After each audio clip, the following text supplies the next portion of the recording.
బ్యాటింగ్లో తిరుగులేదు, బౌలింగ్లో ఎదురులేదు. ప్రత్యర్థి నుంచి అసలు పోటీనే లేదు. ఆఖరి టీ20లోనూ భారతే ఫేవరెట్. బుధవారం ఆఫ్ఘనిస్తాన్తో మూడవ టీ20లోనూ విజయం సాధించి సిరీస్ను క్లీన్ స్వీప్ చేస్తుందనేదే అందరి అంచనా. ఇప్పుడు అంతా చూస్తుంది కెప్టెన్ రోహిత్ శర్మ వైపే. టీ20 ప్రపంచ కప్కు ముందు ఇండియా ఆడబోతున్న ఆఖరి టీ20లోనైనా అతడు రాణిస్తాడా లేదా అని. కుర్రాళ్ల జోరుతో ఇప్పటికే 2-0తో సిరీస్ను గెలుచుకున్న టీమిండియా ఆఫ్ఘనిస్తాన్తో ఆఖరి మ్యాచ్కు సిద్ధమైంది. బెంగళూరులో జరిగే ఈ మ్యాచ్లోనూ విజయం సాధించి క్లీన్ స్వీప్ చేయాలని భారత్ గట్టి పట్టుదలగా ఉంది. తొలి 2 మ్యాచ్ల్లో తేలిపోయిన ఆఫ్ఘనిస్తాన్ ఏ మేరకు నిలుస్తుందో చూడాలి. టీ20 ప్రపంచ కప్కు ముందు దూకుడే మంత్రంగా టీమిండియా సాగుతుంది. తొలి మ్యాచ్లో 17.3 ఓవర్లకు 159 పరుగుల లక్ష్యాన్ని ఛేదిస్తే రెండో మ్యాచ్లో 15.4 ఓవర్లకే 173 పరుగుల లక్ష్యాన్ని అందుకుంది. ఆరంభంలో వికెట్లు పడినా ధాటిగా ఆడాలన్న లక్ష్యంతో ఈ 2 మ్యాచ్ల్లో బ్యాటర్లు కనిపించారు. శివం దుబే వరుసగా 2 మ్యాచ్ల్లోనూ మెరుపు అర్ధశతకాలు బాది ఆదుకోగా రెండో టీ20లో ఓపెనర్ యశస్వి జైస్వాల్, కోహ్లీ సత్తా చాటారు. 14 నెలల విరామం తర్వాత టీ20 మ్యాచ్ ఆడిన కోహ్లీ 181 స్ట్రైక్ రేట్తో 16 బంతుల్లోనే 29 పరుగులు చేశాడు.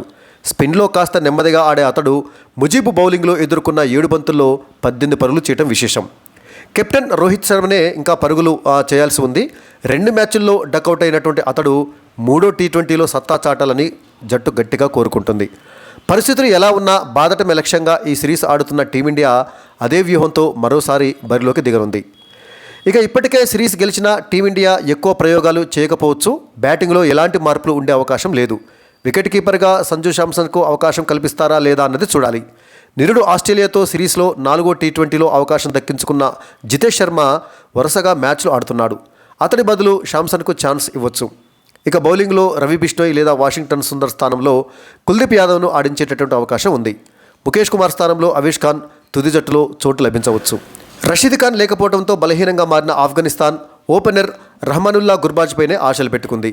తొలి 2 మ్యాచ్ల్లో అతడు పెద్దగా రాణించలేదు. సిరీస్లో ఆఫ్ఘనిస్తాన్ జట్టులో ఒకరిద్దరు ఆటగాళ్లు రాణించినా సమిష్టిగా ఆ జట్టు భారత్కు గట్టి పోటీ ఇవ్వటంలో విఫలమైంది. మరి ఆఖరి మ్యాచ్లోనైనా ఆఫ్ఘనిస్తాన్ ఆట తీరు మారుతుందేమో చూడాలి.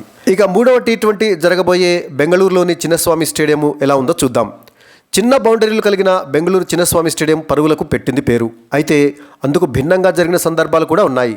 ఇక్కడ ఆస్ట్రేలియాతో చివరిసారిగా జరిగినటువంటి టీ20లో భారత్ 160 పరుగుల లక్ష్యాన్ని కూడా కాపాడుకుంది. ప్రపంచ కప్లో 5 మ్యాచ్లకు ఆతిథ్యం ఇచ్చిన బెంగళూరులో కొత్త పిచ్పై ఈ మ్యాచ్ జరగనుంది.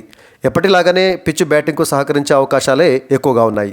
ఇక ఈ మ్యాచ్లో ఆడబోయే తుది జట్టు అంచనా వివరాలకు వచ్చినట్లయితే భారత జట్టులో కెప్టెన్ రోహిత్ శర్మతో పాటు యశస్వి జైస్వాల్, విరాట్ కోహ్లీ, శివం దుబే, జితేష్ శర్మ, రింకు సింగ్, అక్షర్ పటేల్, వాషింగ్టన్ సుందర్ లేదా కుల్దీప్ యాదవ్, హర్షదీప్ సింగ్, రవి బిష్ణోయ్, ముఖేష్ కుమార్ లేదా అవేష్ ఖాన్ ఉండే అవకాశం ఉంది.